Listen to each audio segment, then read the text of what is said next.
तुम अपने 24 घंटों में से कम एक बार तो ये सोचते हो कि मेरे पास टाइम नहीं है, और तुम सेम टाइम पे स्क्रॉलिंग भी कर रहे हो, चैटिंग भी कर रहे हो, ओवर थिंकिंग भी कर रहे हो।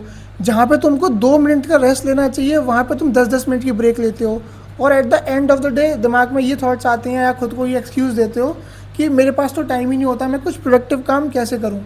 और हमारी प्रॉब्लम यही है कि हम जितना भी टाइम वेस्ट करते हैं ना, उसको ये बोल के वैलिडेट कर लेते हैं कि इस काम से मुझे खुशी मिलती है, इस काम से मुझे सुकून मिलता है। अगर तुम स्क्रॉलिंग वगैरह भी कर रहे हो तो तुमको लगता है कि यार देखो, मैं इतना काम करता हूँ, मैं इतनी मेहनत करता हूँ, मैंने इतना काम कर लिया, तो अगर 2 मिनट स्क्रॉलिंग कर लूँ, माइंड फ्रेश कर लूँ, तो क्या ही बुरा है। बट इस बारे में सोचो कि जो तुमने 10 मिनट वहाँ पे वेस्ट कर दिए, क्योंकि तुम्हें नहीं पता चलता कि वो 2 मिनट कब 10 मिनट हो गया, कब आधा घंटा हो गया। और तुम अगर उसी टाइम को किसी प्रोडक्टिव काम में यूज़ करो, या उस टाइम को सेव करके जो तुम्हारे और काम थे उन काम को करो, तो तुम्हारे पास कितना टाइम बच जाएगा। और उस टाइम को फिर तुम अपने जितने भी एक्स्ट्रा काम है उसमें लगा सकते हो, या जो काम तुम्हें करने हैं या जो काम तुम करने की सोचते हो कि जब मेरे पास फ्री टाइम होगा तब मैं वो काम करूँगा, तो तुम वो टाइम उसमें यूज़ कर सकते हो। अगर कुछ करना है ना तो कंफर्ट जोन को तो छोड़ना पड़ेगा।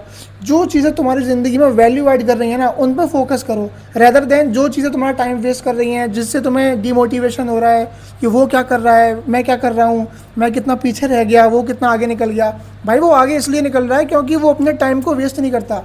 वो जितना भी टाइम उसके पास होता है वो उसको अरेंज करता है कि कौन से टाइम में कितना काम करना है, कितनी चीज़ों को प्रायोरिटी देनी है, कितनी चीज़ों को लेस प्रायोरिटी देनी है।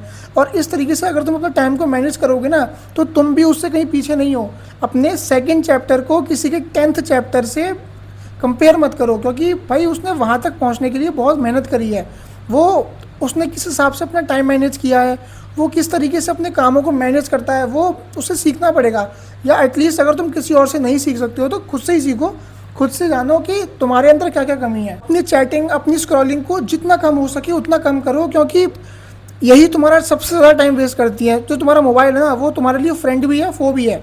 जितना तुम उसको प्रोडक्टिवली यूज़ करोगे तो वो तुम्हारी लाइफ को उतना ही बेहतर बना देगा। बट तुम लोग करते क्या हो, चैटिंग करते रहते हो, स्क्रॉलिंग करते रहते हो, रील्स देखते रहते हो, शॉर्ट्स देखते रहते हो, तो तुम्हारा मैक्सिमम टाइम तो इसी में वेस्ट हो रहा है। लाइफ में ऐसी चीज़ों को ऐड करो जो तुम्हारी लाइफ को मीनिंग दें, और ओवर थिंकिंग करना कम कर दो, क्योंकि जितनी देर में तुम कुछ ओवर थिंक करते हो ना, उतनी देर में कोई सेम बंदा तुमसे कुछ बेहतर करके आगे निकल जाता है। अगर वीडियो पसंद आई हो तो लाइक कर लो, सब्सक्राइब कर लो। मिलते हैं अगली वीडियो में।